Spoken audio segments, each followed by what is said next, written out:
Hey guys, Miguel with In Plain Sight Security and Readiness. Just going to make a video about one of the things I get a lot of comments about is, no one listens to me when I talk about prepping, or no one's prepping, or no one's buying into prepping and stuff like that. I made a video about, I think it's titled, Everyone is a Survivalist. If you get a chance, go look at it. Because really, we all are. A lot of people are. It's just in our mindset, we don't look at ourselves as that. A lot of us, we have all the tools we need to do it, but, we just don't look at ourselves as survivalists. So, back to what I was talking about. Talking about people about, survivalism and readiness and stuff like that. I can guess my best, how I do it. A lot of people have trouble talking about it. I never really do. I guess my approach is a little bit more nonchalant. One thing, I'm already a big guy. I'm 6'1" and I'm like 275 pounds.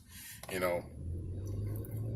I'm already a big, pretty husky, muscular looking guy. And, when they see me, they naturally know, oh, you're definitely a security guy. So it's natural for them to talk to me about self-defense and me talk to them about self-defense. So, I always squeeze it in there. It's real easy. And I do the same thing also when I talk about, readiness and survivalism and stuff like that. One thing, I guess the first thing you want to do always is find some common ground. Me is very easy because there's hurricanes here. We always get hurricanes.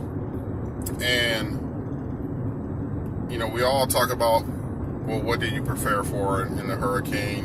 What you had trouble doing, and there's always, the one thing that always comes up is, we couldn't find any water. And, I always tell people, well, a lot of times the water will run,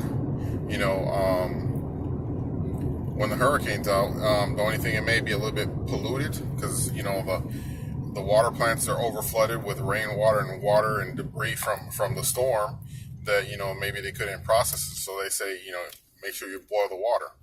And a lot of people don't realize, that's ready or survivalism skill.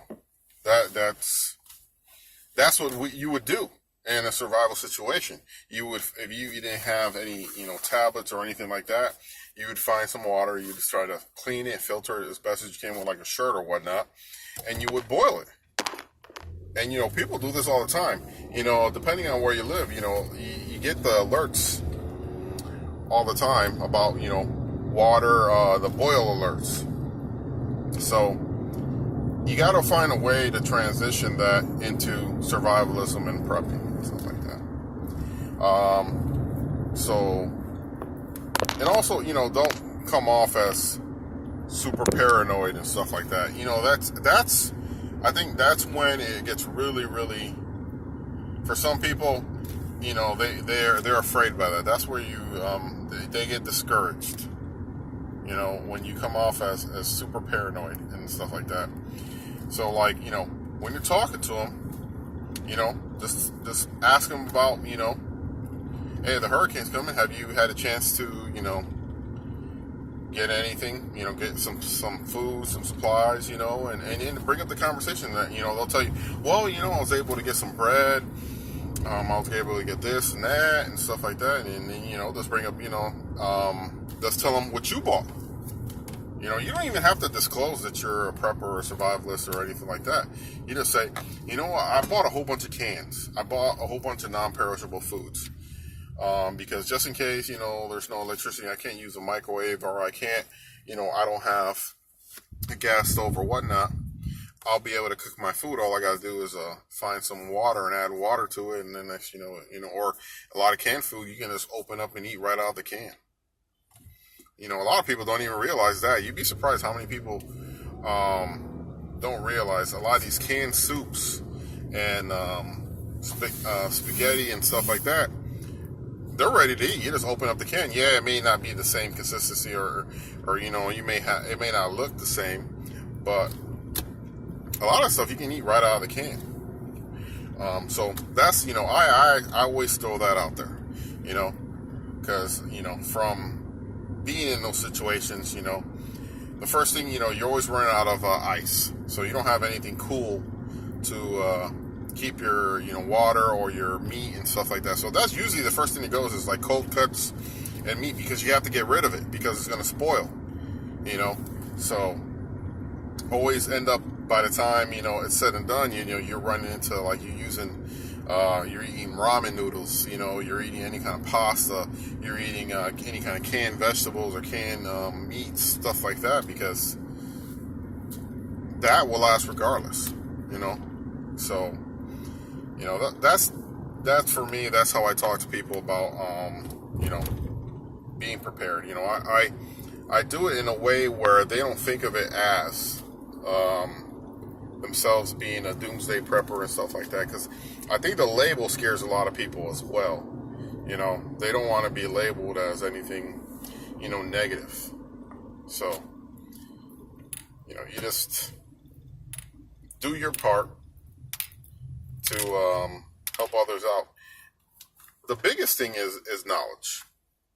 As long as you're getting that knowledge out there to people and they learn something new, then they're good to go. You know, yeah, they'll always throw the comment, oh man, you're like MacGyver and stuff like that. You know, you always know what to do, and you always have the answers, and that's a good thing. And when they do stuff like that with you, they feel comfortable talking to you about the stuff, and that's how you can, you know, feed them more information and get them more on board, so that, you know, next time, if they're ever in a situation, they'll know what to do. And a lot of it's just how you talk to people. You know, you really just gotta be very nonchalant, be very casual. You know, talk with people and just tell them how it is. You know, I mean, don't ever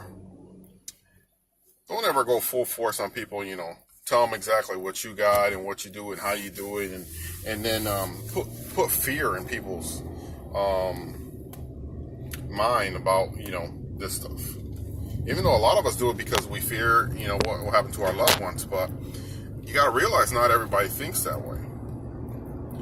But like I said, you can do your part to talk to people and train them to be able to survive just by, you know, the subtle stuff like that. So, you know, I hope this information, you know, was useful for you guys. You know, just try it out. Just throw stuff out there. You know, just whenever you have an opportunity, you know, throw a little bit of information out there and see where it goes. You know, it might end up being a very, very good conversation. And, you know, you all in that group might get some very good information out of it. And you might, you know, get some friends out of it. And you never you have a little support group, and you'll be good to go. I mean, something that turned into from nothing turns into something. So, all right. Well, thanks, guys. Thanks for watching. You know, if you like my videos, just go ahead and subscribe to my channel. You know, hit the like button, hit the thumbs down button if you feel like, you know, it was crap.